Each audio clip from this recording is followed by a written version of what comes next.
WQAM Tiger Radio, pop music and youth culture in 1960s Miami. Miami's WQAM was the soundtrack for South Florida youth in the 1960s. During the 1960s, WQAM DJs like Robbie Young, Jem Dunlap, Charlie Murdoch, and Rick Shaw gave voice to baby boomer teen culture on transistor radios from Jupiter Inlet to Key West.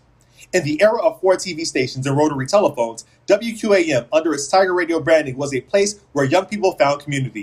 The station played the latest hits from artists like the Beatles, the Supremes, the Beach Boys, Simon and Garfunkel, and the Association that charted on the station's Fabulous 56 survey when the radio and record stores like Specs in South Miami had a pulse on local music trends. DJ Rick Shaw joined WQAM in 1963 and quickly became their lead announcer. He was the first in Miami to play the Beatles' I Want to Hold Your Hand and hosted WQAM coverage of the Beatles' invasion of Miami in February 1964, broadcasting daily updates to hundreds of thousands of listeners. During his peak from 1964 to 1968, more South Floridians listened to Rick Shaw's radio show from 6 p.m. to 9 p.m. or 7 p.m. to 11 p.m. than any other, where he played the day's top requests, and high schoolers interned at WQAM's downtown Miami studios at the McAllister Hotel and later Miami Beach. In Miami primetime, audiences got the latest from the Afternoon Miami News newspaper, on TV from Ralph Rennick and Wayne Ferris, and on the radio from Rick Shaw. WQAM is Florida's oldest commercial broadcast station, established under its current call sign in 1923.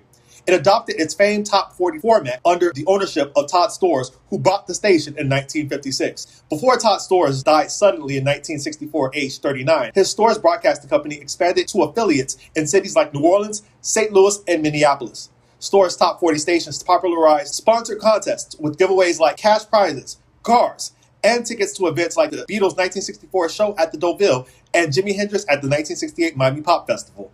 Emergent tastes in consumption of pop music in the late 1960s, along with changes at WQAM and a shift to stereo FM radio, marked the end of the station's massive relevance. Rick Shaw left WQAM in 1975 and DJ'd in Miami until his retirement in 2007. Storrs Broadcasting folded when the station was sold in 1985 and transitioned to Sports Talk by 1996. Despite the changes, nothing will eclipse WQAM's Tiger Radio heyday as the most happening station in South Florida. Read more at the JF Blog.